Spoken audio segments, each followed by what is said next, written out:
ಆತ್ಮೀಯ ಗೆಳೆಯರೇ, ಎಲ್ಲರಿಗೂ ನಮಸ್ಕಾರ. ಜೀವನ ಎನ್ನುವುದು ಅಷ್ಟು ಈಸಿ ಅಲ್ಲ. ಯಾಕೆಂತ ಕೇಳಿದರೆ, ಒಬ್ಬ ವ್ಯಕ್ತಿ ಜೀವಿಸುತ್ತಿರುವಂತಹ ವ್ಯಕ್ತಿ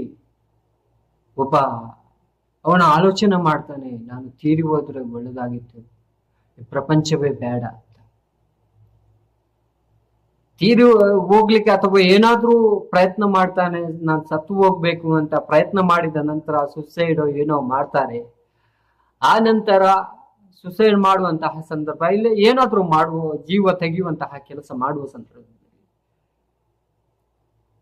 ಜೀವನ ಹೋಗುತ್ತೆ ಅಂತ ಎನ್ನುವ ಒಂದು ಸಂದರ್ಭದಲ್ಲಿ ಯಾರೋ ಬಂದು ಒಂದು ಕಾಪಾಡುತ್ತಾರೆ.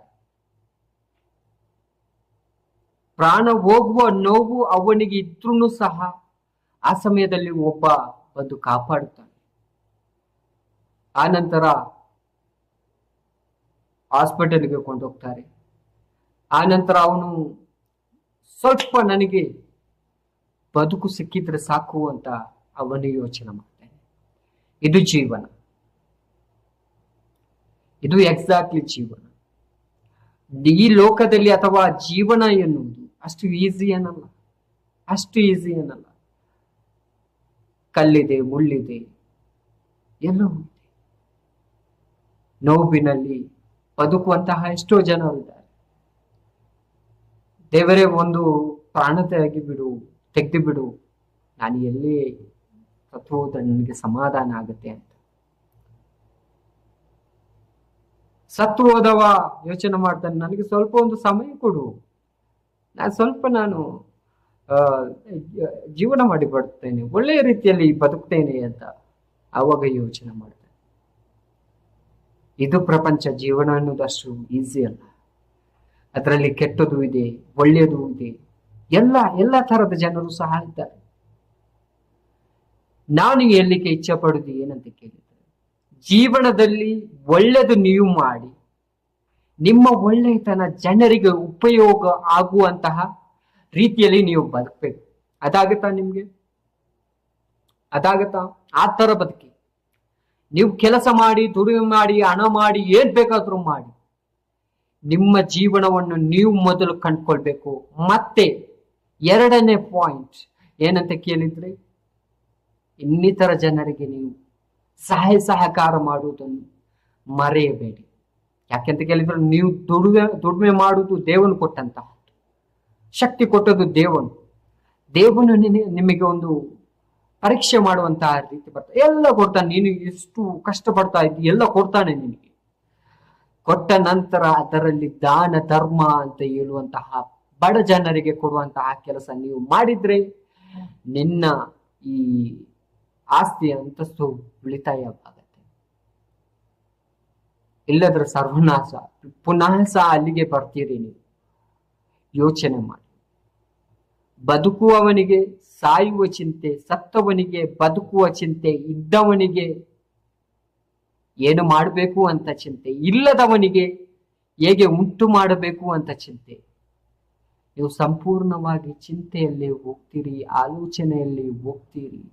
ಕೆಲಸ ಮಾಡಿ ಮತ್ತೊಬ್ಬರನ್ನು ನೋಡಿ ನೀವು ಮಾಡಬೇಕು ಅಂತ ಹೊರಟೋಗ್ಬೇಡಿ. ಅವನು ಹಾಗೆ ಮಾಡಿದ್ದಾನೆ, ನಾನು ಹೀಗೆ ಮಾಡಬೇಕು ಅಂತ ಹೊರಟಬೇಡಿ. ನಿಮ್ಮ ಕ್ರಿಯೇಟಿವಿಟಿ ಅಥವಾ ನಿಮ್ಮ ಛಲ, ನಿಮ್ಮಲ್ಲಿದ್ದಂತಹ ಬುದ್ಧಿ, ಅವನಿಗೆ ಬೇರೆ ಬುದ್ಧಿ, ನಿಮ್ಗೆ ಬೇರೆ ಬುದ್ಧಿ. ಅವನ ತರ ನೀವು ಆಗ್ಲಿಕ್ಕೆ ಸಾಧ್ಯವಿಲ್ಲ. ಲೋಕದಲ್ಲಿ ಒಬ್ಬನೇ ಒಬ್ಬ ಮನುಷ್ಯ, ಅವನವನಿಗೆ ಒಂದೊಂದು ಬುದ್ಧಿ ದೇವನು ಕೊಟ್ಟಿದ್ದಾನೆ. ನಾನೀಗ ಒಳ್ಳೆ ದುಡ್ಡಲ್ಲಿದ್ದೇನೆ, ಈ ಕೆಲಸ ಮಾಡಿ, ಆ ಕೆಲಸ ಮಾಡಿ, ಅದೇ ಕೆಲಸ ನೀವು ಮಾಡಲಿಕ್ಕೆ ಹೋದ್ರೆ ಅದರಲ್ಲಿ ನಿಮ್ಗೆ ಸಿಗಲ್ಲ. ಯಾಕೆಂತ ಕೇಳಿದ್ರೆ, ನನ್ನ ಮೈಂಡ್ ಸೆಟ್ ಬೇರೆ, ನಿಮ್ಮ ಮೈಂಡ್ ಸೆಟ್ ಬೇರೆ. ನಿಮ್ಮ ಮೈಂಡ್ ಸೆಟ್ ಅಲ್ಲಿ ಬೇರೆ ಇದೆ.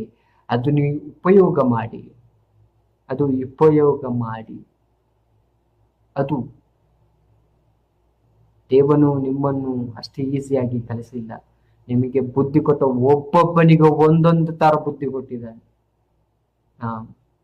ಒಬ್ಬ ಒಂದು ಮೊಬೈಲ್ ಶಾಪ್ ಇಡ್ತಾನೆ ಅಂತ ಹೇಳಿ ಅವನಿಗೆ ತುಂಬಾ ಲಾಭ ಆಗತ್ತೆ.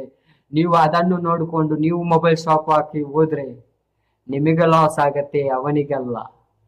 ನೀವು ಅವನು ಮೊಬೈಲ್ ಶಾಪ್ ಆಗಿದ್ದಾನೆ, ನೀವು ಏನಾದ್ರೂ ಹಾಕ್ಬೇಕು, ನೀವು ದುಡಿಬೇಕು ಅಂತ ನಿಮ್ಗೆ ಛಲ ಇದ್ರೆ ನೀವು ಬೇರೆ ಐಡಿಯಾ ನಿಮ್ಮ ಬುದ್ಧಿಯಲ್ಲಿ ಇದೆ, ನೀವು ಖುದ್ದಾಗಿ ನೀವು ಆಲೋಚನೆ ಮಾಡ್ಬೇಕಾಗತ್ತೆ.